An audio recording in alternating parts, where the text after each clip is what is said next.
Hello, my name is Simon Knowles, and I'm an Associate Professor of Clinical and Health Psychology based at Swinburne University in Melbourne, Australia. The title of my talk today is The Psychological Impact of COVID-19 on People Living with Celiac Disease and How to Cope with it. I'd like to thank the committee for inviting me to speak today. I'd like to acknowledge the following slides and the COVID-19 celiac disease related study findings are taken from the work conducted by my PhD student, Mr. Stephen Moeller, who is also based at Swinburne University of Technology in Melbourne, Australia. I'd like to disclose my interests, including my work with Coeliac Australia and being a member of the Medical Advisory Committee for Glutenfree. The research team that are involved in this amazing research includes Stefan, Brahan, statistical expert, and Associate Professor Jason Tai-Din, who you all probably know very well, who's based at the Walter Eliza Institute of Medical Research. I'd also like to acknowledge Coeliac Australia and Coeliac New Zealand and the members of those two important associations who are involved in this research. So what I'd like to do today is really talk about something I started some time ago. My area of interest is psychogastroenterology, or the psychological processes associated with the gastrointestinal functioning and the interplay between these two major areas. In 2019, I started a 10-year study where I was interested in exploring the psychological and social factors associated with long-term well-being in a celiac disease cohort. And the aim of this research was to collect information at baseline, 5 years, and in 10 years' time. It was to be, and it is still going to be, the most comprehensive, psychologically based long-term study of celiac disease to date. As part of this research, we're collecting information about illness perception, so how people perceive their illness, how much control, for example, they perceive they have over the illness. Their gluten-free diet adherence, so how well they're adhering to a gluten-free diet, what celiac-related symptoms they are experiencing and the severity of them, any gastrointestinal-related anxiety, also known as GI-specific anxiety, and pain catastrophizing, so fears around pain, which again, as people know, can be a common symptom of celiac disease. We also measured a variety of outcome measures, including quality of life, so people's feeling of how their life is going. We also measured psychological distress, which includes symptoms including stress, anxiety, and depression. We also collected information relating to how people were coping, whether it be through their thinking, their cognitive processes, but also behaviourally. And finally, we also collected information about their level of social support. So we collected all of this information back in 2019 and continue to plan to collect this data in 5 years later, and then at finally a 10-year mark. And I'm very pleased to advise that in October 2019, we had over 1,821 responses, which was absolutely amazing. And I want to thank those of you who participated and were interested in this study. So again, I want to thank you so much for your involvement. It's an amazing baseline data set, one of the largest in terms of a celiac disease comprehensive psychological set of information. So that was absolutely amazing. Now, of course, as you all know, in the first quarter of 2020 was the emergence of the SARS-CoV-2 coronavirus. It, at that time, has gone on to, since 2020, over 54.4 million as of the 16th of the 11th, 2020, and over 1.32 million deaths, unfortunately. Again, unfortunately, those numbers are significantly more if we think about now being in 2021. At this time, it had a significant, and still does, enormous global socio-economic impact. There were great changes in the way in which people interacted. It increased rates of social isolation. It increased an unstable and disrupted employment and education.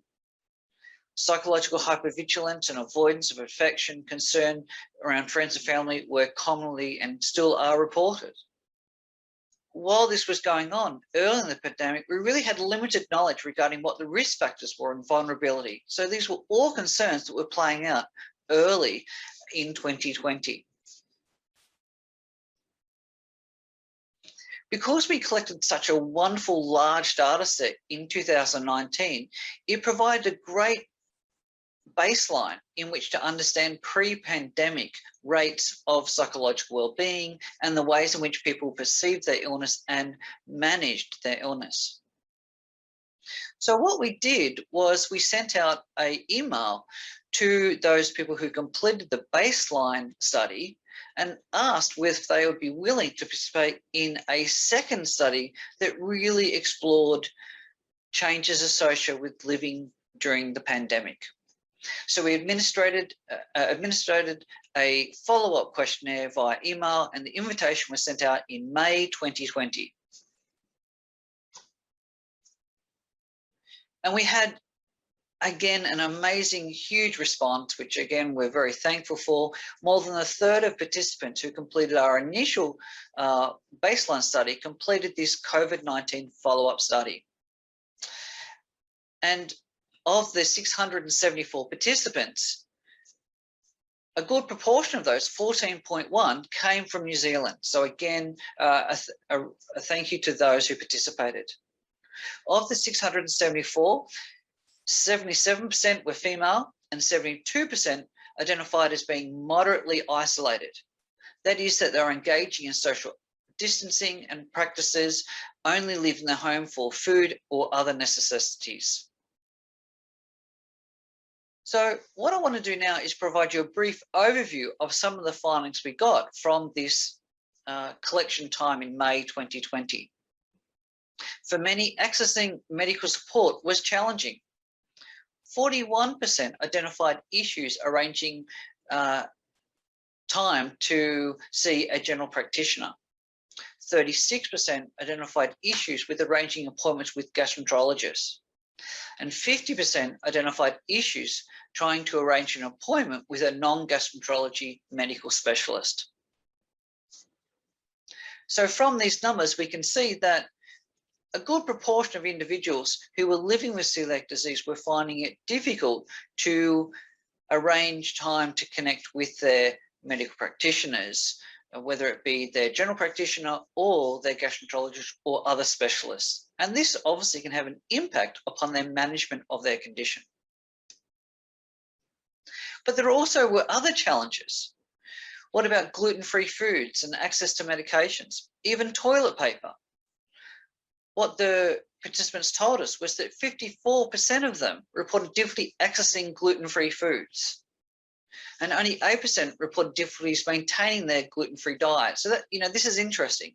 One of the things that I noticed early in the pandemic when I was going to the shops were food just being removed from shelves, all being taken away, including the gluten-free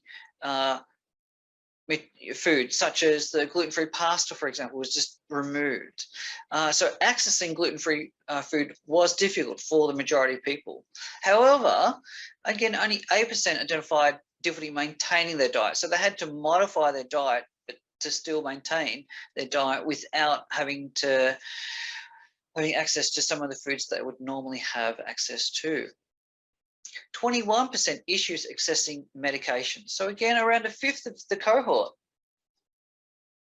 identifying difficulty accessing the medications, which is concerning. And that 38% had accessing toilet paper, which we found across the world, interesting, that was something that people were first reaching for.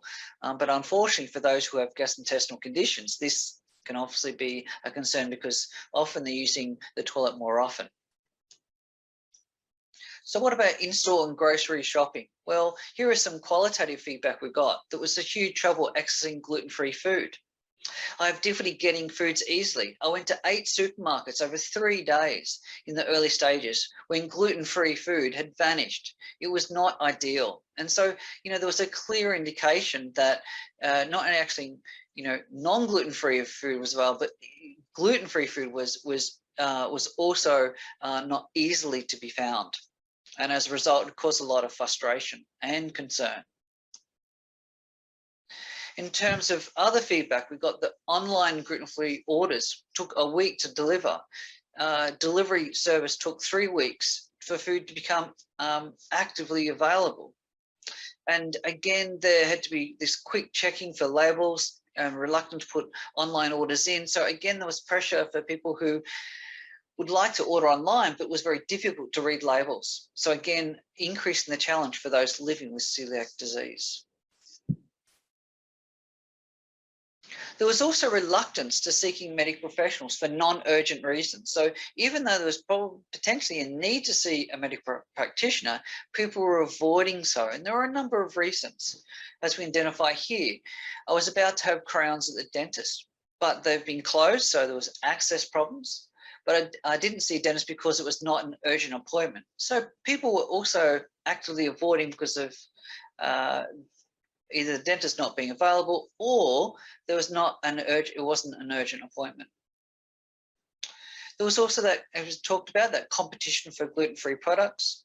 That is that non-celiac people were taking gluten-free products, which was very frustrating, and that these gluten-free supplies were affected by non-gluten-free people buying up. So we could see from people's qualitative feedback that they were noticing that individuals were taking up the gluten-free foods when potentially there wasn't the medical reason to do so.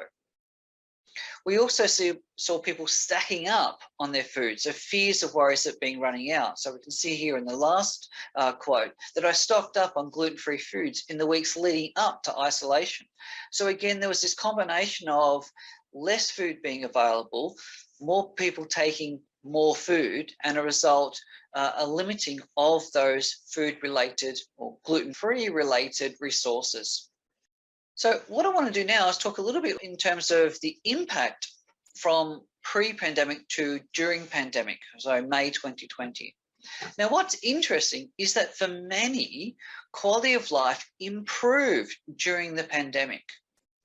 And that we see here that, again, just the majority of people, 45.8%, had an improved quality of life. There was about 40% who had a reduction in quality of life, and 15% didn't really change. But overall, what we see is that quality of life improved during the pandemic, which is interesting. What about in terms of psychological distress?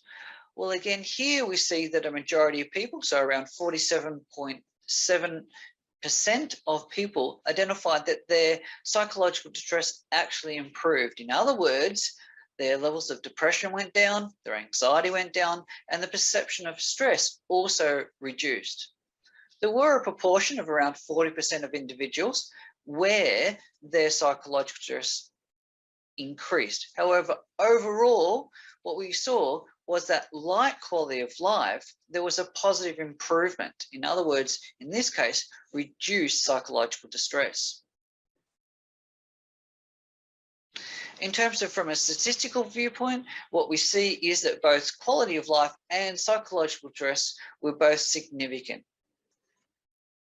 So what can we conclude from this? Well, participants demonstrated good adjustment to the challenges of the COVID-19 pandemic. That can be seen through the increased quality of life and reduced psychological distress. There was also a low rate of clinically significant psychological stress during the pandemic, with only 8.2% of participants exceeding mild psychological stress during the pandemic. So how can these changes be explained?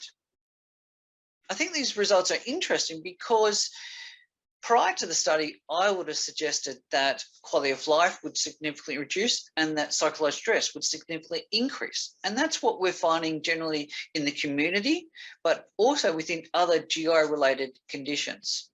So again, it's an interesting question. How can these changes be explained? Well, there are a few things.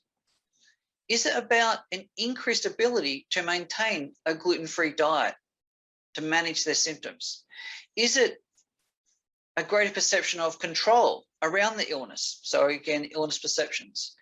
Is it that individuals are engaging in more adaptive rather than maladaptive coping strategies?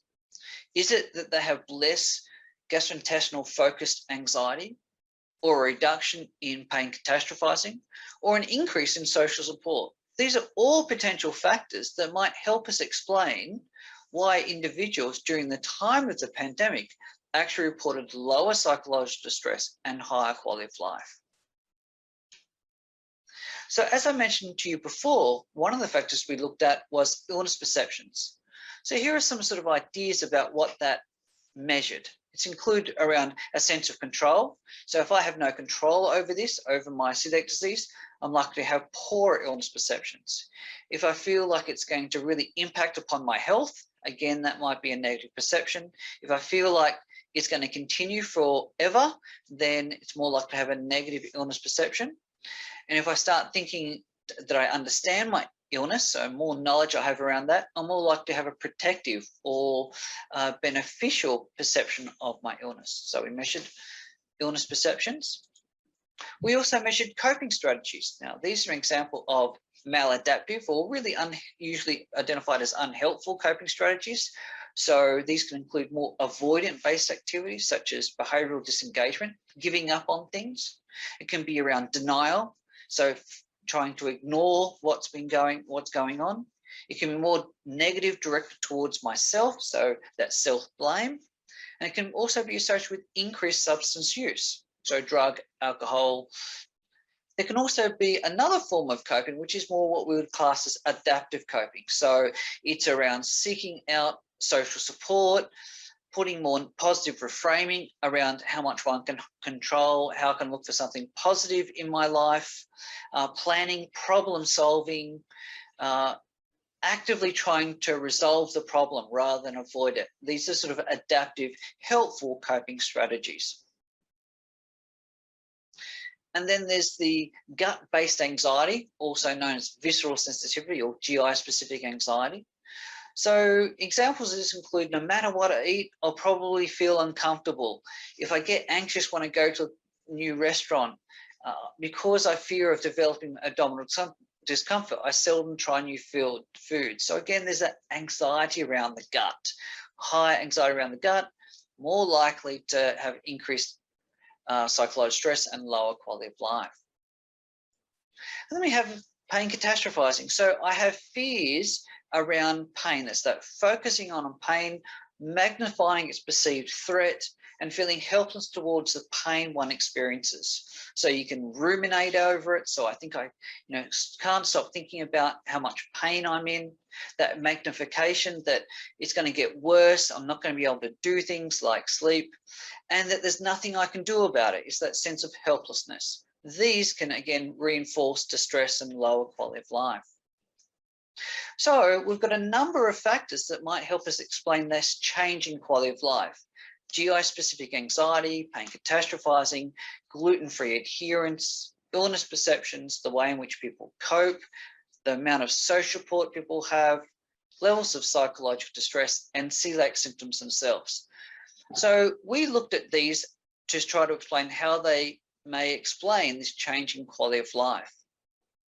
And what we see is that reduced quality of life was best explained by these four factors: increased psychological distress. So as increased psychological stress went on, that's going to cause a reduction in quality of life. The engagement in maladaptive coping reduced quality of life. Increased GI-specific anxiety reduced quality of life, and increased non-adherence to a gluten-free diet also reduced quality of life. These were the only factors that really predicted this change in quality of life. So social support, celiac symptoms, pain catastrophizing, and illness perceptions didn't really play an important role. It was these four. So what did the results tell us? Well, they tell us that reduced quality of life was associated with greater psychological distress. In other words, increased depression, anxiety, and stress.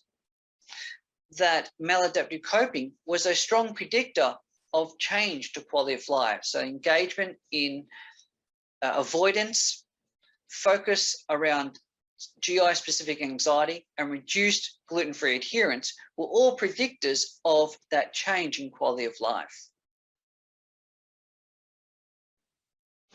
So predictors of reduced quality of life are interrelated. So they're all related to each other. Mood disturbances, anxiety, stress, poor gluten-free diet adherence, maladaptive coping all tend to occur together. They all relate to each other. The analysis showed that these factors are significantly and positively associated. In other words, if I engage in maladaptive coping, it's more likely I'm going to avoid continuing my gluten-free diet. I'm more likely to have GI-specific anxiety. So it emphasizes the importance of actively monitoring one's mental well-being and coping strategies. So what were the protective strategies? Well, reduced tendency for self-blame, reducing substance use, behavioral disengagement, so avoidance-based strategies, and that negative thinking around oneself, so that self-criticism, self-blame. That reduced sensitivity or hypervigilance regarding GI sensations, so things like GI symptoms around pain or GI-specific anxiety. So with that in mind, what I'd like to do now is go through some suggestions relating to how you can help improve and manage your mental health during a time of a pandemic, which has been, again, influenced by what we've just talked about. So in my research and the research by others, what we know what helps improve mental health is individuals focusing on things that make them feel good, that make them feel that they're contributing their values, what's important to them. Focus on what you can control, not what you can't. Work to improve those things that you can control. Stay connected to family and friends. Importantly, physical fitness is also important for mental health as well. Look to develop positive routines, to be creative, to set new challenges, to work towards throughout your days and weeks. Take breaks and engage in self-care and stress management strategies. These might include deep breathing, meditation, yoga, stretching. It's really finding what works for you. For others, what can be helpful is helping others. So you might find one of the things that helps, that's important for your value, is helping others. It can be those immediately around you or the others in your society. What can also be helpful is limiting your exposure to the COVID-19 media. We see it on a minute-to-minute basis of information that comes to us about COVID-19. My experience has been from my patients that this endless cycle of media announcement actually can increase psychological distress and GI-related symptoms. So trying to minimize that can be helpful. Of course, avoiding avoidance-based strategies like drugs and alcohol to cope with these difficult emotions is also important to do. Managing stress and finding what works for you. There are a number of strategies that sort of tie into what we've talked about before. So engaging activities that allow you to relax. This might be reading a book or listening to a relaxation track or classical music, for example. It's also about identifying the simple set of activities you can do to reinforce positive feelings. This can include physical exercise, meditation, slow, relaxed breathing, and engaging in a hobby. It's also important that you set goals for yourself, but also that these goals are realistic. And that social support is also really important. So making sure that you're spending time with people whom you value. So when should you think about engaging in psychological interventions? Well, when you're experiencing debilitating psychological distress, this can include depression-based symptoms, feeling low, lack of energy, fatigue, tiredness, irritability. It can also include stress, so worrying about things, feeling overwhelmed. anxiety-related symptoms, muscle tension, for example, racing thoughts, etc. When you experience gastrointestinal and or psychological symptoms that are clearly exacerbated by stress, one of the things we know is that stress can exacerbate gastrointestinal symptoms, and in turn, gastrointestinal symptoms can increase stress in this negative feedback loop. So being aware of what your stresses are and what stresses you and engaging appropriate positive coping strategies can help ameliorate the impact of stress on your gastrointestinal symptoms. When your primary way of coping is through engaging in maladaptive coping strategies. So again, what we're talking about here is if your primary way of coping is through avoidance, then looking to find some alternate strategies more adaptive is important, especially when they tend to exacerbate your distress and GI-related symptoms. And finally, when you're wanting to learn and engage in strategies to enhance quality of life while managing celiac disease. I've put a number of resources that are available in this slide set. They include the New Zealand Government COVID website, which has a great deal of information around COVID-19 for those living in New Zealand, but also they have a good section around mental wellbeing. So please look to check that out. I'd also want to note that the New Zealand Psychological Society has an excellent website and a number of COVID-relating resources, so please check that out. The Australian Beyond Blue website has also information relating to the coronavirus and staying well, which is a great resource. There are a number of others that are available on the web, including from the World Health Organization and Help Guide as well. So it's important to sort of look through those resources that you might find most helpful for you. Finally, I'd like to give a brief mention to my own online resource, which can be found at coeliac.mindovergut.com. This is a free resource that provides comprehensive and expert-reviewed information related to celiac disease, including its symptoms, treatment, as well as psychological aspects relating to celiac disease. My coeliac.mindovergut.com website also provides a free online 5-week evidence-based, psychologically focused optimal health and resilience program to help individuals living with celiac disease. And so if you're interested, please check that out. And if you have any questions, please reach out to me. I'm very happy to have a chat about my website and all the research that I'm doing in celiac disease and other gastrointestinal conditions. So finally, I want to thank you very much for your time today listening to my talk. I want to also thank all the people who have contributed to this research and other research that I've been conducting in celiac disease. Valuable time into participating in my research is very much welcomed, and I thank you so much for your valuable time in participating.